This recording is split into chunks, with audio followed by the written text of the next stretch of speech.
Hello and welcome to the Kerry Garden Show. Alan Finn here with you again for another 15 minutes of gardening expertise. We are here in the beautiful garden centre at Boyles of Killorglin, and we are joined as always by our expert here, the manager here at the garden centre. Miguel, how are you? Hello. I'm all right. Are you feeling all right? Still alive. You're still alive. We got by with you last week. I know you were a bit under the weather, but Robert stepped in and did a good job with some nice barbecue tips and some furniture tips.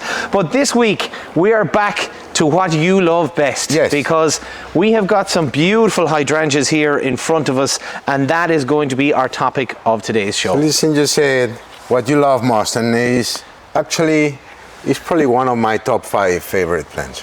Yeah. For it is maybe not even one of my favorite plants don't necessarily need to be super cool plants, but they have a history. They have something that is important to me. Mm-hmm. And when I was a young kid, when I was in the university, all my summers were in the greenhouses that my father had in Spain, and we were growing those fellas. And I remember going with the van, trying to sell all these fellas and showing to the garden centers. Oh, go away! So you the used to actually produce them. You used to produce hydrangeas and sell them to different places. We used to buy cuttings, small cuttings, and we were growing them. We were starting with this euphorbia pulcherrima, the Christmas plants. Oh yes, the red ones. The red ones. Yeah. And then when they were finishing, I don't remember the common name now. I can't think of it. Jeez, we're useless. And then we were jumping to those fellas and geraniums. So they have a very nice. I have very nice memories. Okay. They were not that good at that time because you don't like going with 18 years old, knocking doors. Trying to sell. And it's not. Flowers, You're embarrassed of everything. You've got that kind of that young feeling. I remember with it's nice memories now. Okay, so you have a lovely attachment with hydrangeas and your dad and stuff like that. Yes, and I learned that they need loads of water. Okay. You know that. It wasn't just a Spain thing, they need loads of water, full stop. Loads of water, yeah. So they are called, the name in Greek is called water vessel. Okay. And I don't really know if it's because of the flowers sometimes resemble like a small little canoe or kayak or something like that. Right. But because they can take loads of water. Take loads of water, yeah. You could have called them a camel. They are very old plants. The first, they have been finding fossils from 40 or 60 million years old from these fellas. But they were traditionally grown in Japan very long time ago. And they all have their meanings. The colors have their meaning. The pinks were meaning love. And the blue, it used to mean in Japanese cultures, and it still looks like it's still meaning apologies. Apologies, because an emperor, I don't know what he did to this. Look, let's probably be fair. It wasn't to his wife, okay. And he brought him some blue hydrangeas, and it looks like it's sorted out. Okay, so that's what it became associated with. And they are very good for cut flower, actually. They last a long time. Okay. And if you leave them when they are drying, they can last for a year. So in fact, we sell the dry ones here. They sell very well as an ornamental indoor. Oh wow! And they last 1, 2, 3 years without any treatment at all. And just cuttings from this. Yeah, when you. I actually always thought they were artificial. They were plastic or something, but. Well, some of them are artificial. Yeah. The ones that are in blue with the color, they are artificial. Yeah. But some of the dry ones, they are real. They last a long time. They look very nice, actually. Even dry, they look classy. Mm-hmm. So if you like cut flower, you can use them as cut flower, and then you can leave them for a while, and they will dry out and they will still looking good. So they don't drop and fall off is basically what you're kind of saying, and that's one of the benefits of them. Because believe it or not, this is not petals. They're leaves. Those are sepals. Those are leaves. Exactly. Those are sepals. So they turn in red, but the flowers are not there. Yeah, so what you think is flowers here, they are not. They're not. So they're very popular, Miguel. They're like a lot of people have them, and we, as you said, we were talking about it before. We could nearly do 2 shows. In fact, we might do 2 shows. Doing 2 shows. Yeah. So we're gonna do 2 shows, but the first one we're going to feature on is the ones we have here, and they're commonly known as the mop heads. Mop heads, the macrophylla. So this is a curious plant. This is a very, actually very nice plant because it indicates, it's a pH indicator. So it will tell you what is the acidity of your soil if you don't do anything with the plant, excepting if you buy a white one. Okay. The white ones will remain white. Oh, they will? They won't change the color. Oh, go away. No, they shouldn't change the color. Really? Okay, because I was always under the impression that it was basically dictated by whatever soil it was in. Actually is. But the white one is sometimes different. it will be fading to pink or blue, but normally they should keep the color. Wow, okay. Regarding the acidity of the soil. But, you know, alkaline soil, you have red and pink. Alkaline soil over 6.5 pH. 6.5 pH is not even neutral, but it's all right. So they will just start. Purple is when you have in this between acidities, call it this way. Yeah. You get the purple color. Okay. So when you have between low acidity and decently high acidity, 6.5, yeah, they yeah, get between that. purple. Okay. You probably have seen, just constantly looking, and some bushes that I see, they have white, pink and blue color. So they don't go, when they are in that inter acidity, call it this way, some of the flowers are whitey, some of the flowers are bluish, some of the flowers are purpley, but they don't have a strong color.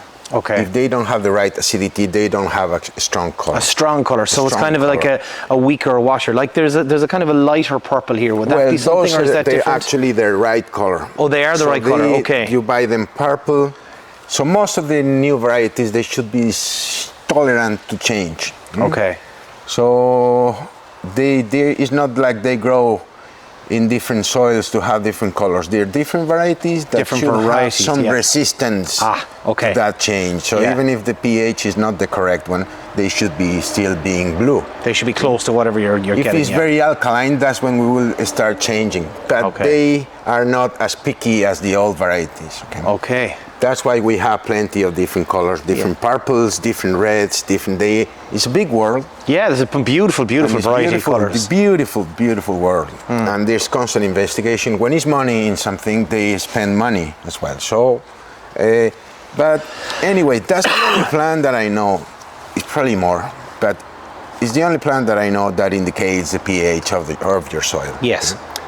So, what do we need to do with this plant? They don't like, they prefer. Yes. Yeah. There's a difference. Yeah. They don't like it. They prefer house shade. So when 4 hours of direct sun, they are good. They're happy. Okay. And I was mentioning to you before when we were chatting that now I went the other day. I went to Cork and I was seeing all these beautiful hydrangeas that they are normally not that beautiful. Okay. And it's because of the shade. It's not a very sunny summer. Yeah. So these plants are thriving, are going beautifully this year. Yeah. On the other hand, they're going later than other years. Right. Okay, because they don't have light enough. The nurseries, I got an email from them this morning saying that they are now in full bloom. Okay. They should have been in full bloom a month ago. Oh right, yeah, because you see early varieties. You see a lot of them here, like that one here has got a lot of buds that haven't kind of come, so they're late bloomers. They're but late. The rest of them here are beautifully full in colour, and it's. But they should have been that way a month ago. A month ago, okay, you're right. Okay, so that's what we have. But on the other side, they look beautiful. They look healthy. The ones that are in the gardens are stunning. Okay. Stunning. Yeah. These years. Stunning. The ones that have been well established over the years and have been there for a couple of years. So what do they need? Yes. Partial shade. They can do full sun. They cannot do what we call full shade. They need a little bit of sun. Okay. Right? We'll go through other ones like the climbing one that can take full shade, zero light or zero sun. But these fellas will do their best in 4 or 5 hours of sun and then shade. They need, if they are in pots, they need water nearly every day if it's not raining. Even sometimes if it's raining, they could need water. Yeah. Okay? Don't rely on the water on the rainwater. Right. What will happen if you don't water them properly? Those long stems, they will fall. Okay. They will fall. They will just get weakened. They will weaken. They don't have the strength to keep them up because there's no tension enough. So they just open. The plant will be all right, but you're losing the next flowers. You're losing probably most of the flowers that you have. They will be going wilting in a few days, and if it's more coming, they will go. In this case, they won't. So if let's just say if you come and you start seeing them, is that too late? Then you can't actually you can't actually start giving a lot of water to back. Yeah, but don't expect that if they are fully open to go and back up straight again. Okay, that's the thing. Yes. Okay. They will be plants fine. don't work like that. Will be fine, but they won't be. Well, they do actually, but not all of them. The arborea, we had a few this morning that they were very, very down. Okay. We water them and they come back immediately. Okay. But these fellas are different. They are thicker stems. Yeah. So they cannot take them up. Okay. They cannot. They have not strength enough. So we went to orientation. We went that needs loads of water. And then what else? We need the right soil. Yes. We need the right food. So if we buy a blue hydrangea, we're gonna need to, if we all know that in this area soils are normally acidic, not necessarily yours, but normally it should be acidic. But for having the food, for reaching the full potential, you're gonna need, if you want a blue, pure blue, pure shiny blue, you're gonna have to give it some extra. Yeah. Is that so where we come along with our pink Hydrangeas compost? Westland, exactly. Or iron sulfate, or this Hydrangeas granular plant food, or something similar for the blue. Okay, so this is a granular plant food. So this is a bit like, any of the slow release stuff that we've kind of come across before, and it's basically just to nourish with essential nutrients, high potassium for bigger blooms. That's a good one as well. Yeah. And this is a good one now. Reduces plant stress. Miguel, I never knew we'd have to give a bit of a therapy session to some of these, but the stress that they're under, talk to me about the stress that they go under. So the stress the plant can go under is for many reasons. It's for when you change it from a controlled environment or semi-controlled environment like a nursery to a garden center, or from a garden center that is covered like ours to a garden that is exposed, they react. Okay. When they are low in nutrients, they are more prone to get diseases and other problems.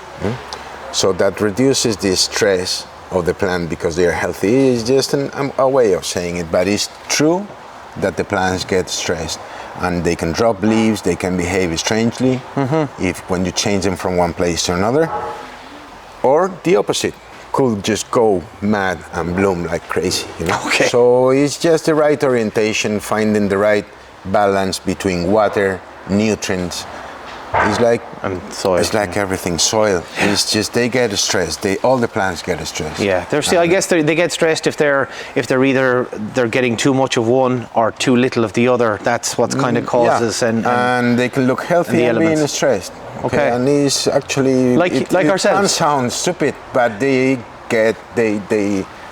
change in environment, the change in patterns. It affects them. They will come back, but it's like if they move you to Alaska, you probably take time to get adjusted. Yeah. And you'll be a few months inside there. Okay, so that's regard to the stress and stuff.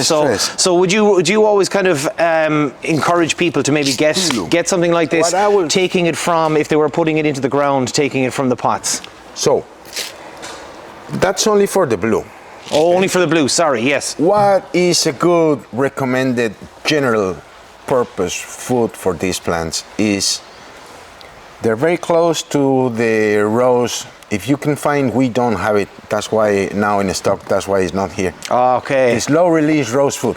Right. Or not this one. The potassium. I brought actually another.